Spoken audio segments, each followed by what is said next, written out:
시청하시기 전에 구독하기, 좋아요 부탁드립니다. 네, 안녕하세요. 오늘은 인플레이션에 대해서 말씀을 드리려고 비디오를 켰는데요. 자, 인플레이션으로 인해 지난 2년간 벌어진 부의 이전의 사례, 우리가 잘 알고 있는 로이드 지역의 콘도의 예시를 통해서 한번 설명을 해보려고 합니다.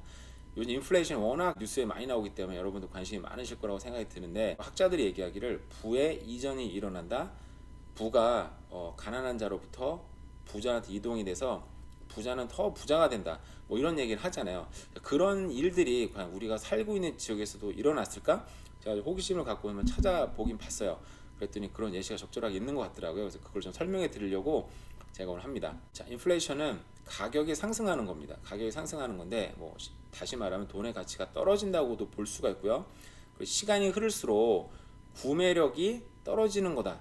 물건의 가격이 오르든 아니면 화폐 가치가 떨어지든 어떤 식으로든 구매력이 시간에 걸쳐서 떨어진다라고 볼 수가 있겠습니다.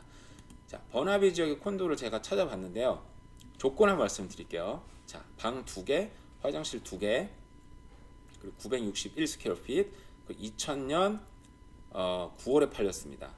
똑같은 단지예요. 똑같은 콘도예요. 그리고 방 2개, 화장실 2개, 72만 달러에 팔렸고요. 955스퀘어핏, 거의 차이가 없죠? 이게 이제 올해 5월 달에 팔린 겁니다. 두 집은 92,000달러의 시세 차익이 있었습니다. 다시 말하면 2년 동안 92,000달러면 집값이 오른 거죠. 2년 동안 약 한 15% 정도의 상승이 있었습니다. 자, 실제로 찾은 거 보여드릴게요. BC 콘도 홈스 부동산 사이트랑 비슷하긴 한데, 물론 파는 물건도 나와 있고, 좋은 게 그 전에 팔렸던 물건도 얼마에 팔렸는지 이렇게 솔드로 바꾸시면 볼 수가 있어요. 부동산 업자가 아니다 보니까 이런 물건 사실은 가격 얼마 팔렸는지 볼 수가 없잖아요. 그리고 뭐 부탁하면은 보내주긴 하는데 굉장히 뭐 좀 리미티드하게 보내서 좀 답답하더라고요. 그래서 일단 찾아보니까 이렇게 사이트가 있어서 여러분들도 내 지역에 어느 집이 얼마에 팔렸는지, 아주 최신 자료까지 나와 있지는 않지만 그래도 어떤 추세를 보려면 요 사이트 들어가서 보시면 좋을 것 같아요. 80만 달러의 호가가 나와 있는 상태인데요. 그건 일단은 알아두시고, 한번 예전에 2020년에 팔린 가격이 62만 8천 불에 팔렸습니다. 제가 아까 얘기했던 조건이 똑같죠? 근데 지금 이게 5월 달에, 올해 2년이 지난 5월 달에는 72만 달러에 팔렸습니다. 그러면 아까 말씀대로 한 15% 정도의 가치 차이가 났잖아요. 그럼 화폐 가치는 어떨까? 이거는 이제 화폐 가치 물가 계산기인데요. 인플레이션 계산기인데요. US 달러입니다. 캐나디안 달러 아니고 US 달러긴 한데 뭐 얼추 비슷하니까 너무 심각하게 듣지 마시고 재미로 들으시면 좋을 것 같아요. 자, 2020년에 1달러가 2022년에는 지금 그런 같은 구매력이 1.14달러가 있어야 된다. 결국 화폐 가치가 이제 떨어진 거죠. 그죠? 이걸 계산해 보면 2년 동안에 14.48%, 아까랑 거의 비슷하죠. 15% 정도의 화폐 가치가 떨어졌다고 얘기를 합니다.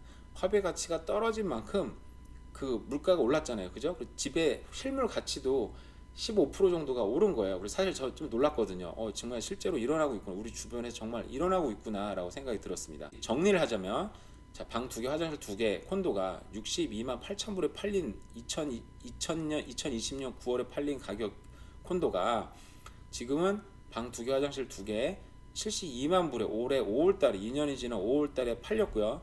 2년 사이에 9만 2천 달러의 시세 차익이 있었는데, 이건 다시 얘기하면 그만큼의 물가가 올랐고 그만큼 화폐 가치가 떨어졌다고 볼 수가 있겠습니다. 2년 전에 그 집을 살려고 했다면 60만 8천 불에 팔렸으니까 거의 20%를 디파짓하고 가정을 하면, 예를 들어서 12만 5,600불이 있으면 이 집을 이제 구매 가능한 영역이었잖아요. 그죠?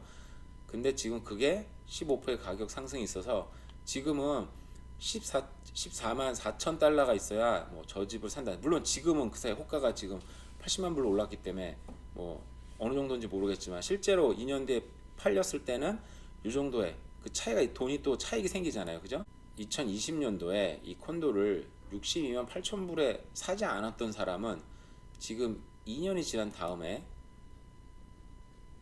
15% 정도 가격 차이가 나는 손해를 보게 된 거죠. 결국은 뭐 이게 뭐 다 적용되는 아니겠지만, 캐시를 똑같이 어떤 A랑 B랑 같은 캐시를 갖고 있다고 칠 때, 한 명은 앞으로 가격이 오를지 안 오를지 정확하게 모르겠으니까 나는 투자하지 않겠어라고 결정을 했고, 한 명은 어쨌든 장기 보유를 통해서 나는 좀 자산을 이뤄보겠다라고 투자를 했을 때 2년의 차이가 벌어졌으면 15% 정도의 지금 가격 자산의 차이가 생긴 거잖아요. 그죠? 그러면 물가가 그만큼 올랐기 때문에 캐시를 갖고 있었던 사람들은 15%만큼의 자산에 손실이 생겼고요. 그리고 물론 은행에 모기지를 받아서 샀던 사람은 15%의 자산 상승이 생겼습니다. 결국은 이런 자산의 차이는 뭐 무에서 유가 갑자기 막 이렇게 창조되는 건 아니잖아요. 그죠? 결국은 이 사람이 벌었던 증감이 있었죠. 그죠? 이 자산의 증감은 결국은 자산을 보유하지 않은 사람의 부가 이쪽으로 이전이 된 거죠. 트랜스퍼 된다고 볼 수가 있겠습니다. 결국 버나비 콘도의 약 15% 정도의 가격의 상승은 여러 가지 이유로 인해서 실물의 부동산이든 뭐 주식이든 금이든 은이든 코인이든 저도 뭐 다 아는 건 아니지만 실물에 투자되지 못한 누군가의 현찰의 가치가 이전이 된 거라고 볼 수 있겠습니다. 자, 가치가 없어진 게 아니에요. 사실 이게 되게 중요한 부분인데요. 내가 캐시를 갖고 있었는데 그 가치가 떨어졌어. 그 가치가 하늘로 날아간 게 아니고 그 가치가 잃어버린 가치가 누군가에게 이전된 겁니다. 누군가한테 이전된 거는 결국은 실물 자산을 갖고 있는 사람들에게 이전이 일어난 거예요. 이게 바로 인플레이션이 굉장히 무서운 부분이거든요. 인플레이션은 이래서 돈의 가치 하락, 부의 이전은 인플레이션이 존재하는 한 계속될 겁니다. 제가 그 전에 인플레이션 왜 되는지 좀 설명한 부분이 있긴 한데 이런 이유 때문에 부자는 계속 부자가 되고 좀 힘든 분들은 힘든 수밖에 없는 이유가 되긴 하는데요. 이거 너무 심각하게 듣지 마시고 뭐 저는 부동산 전문가도 아니고 경제 전문가도 아닙니다만 재밌게 재미로 혹은 뭐 상식으로 들으시고 여러분들도 앞으로 여러 가지 판단하실 때 도움이 되시길 바랍니다. 네, 감사합니다. 이상입니다.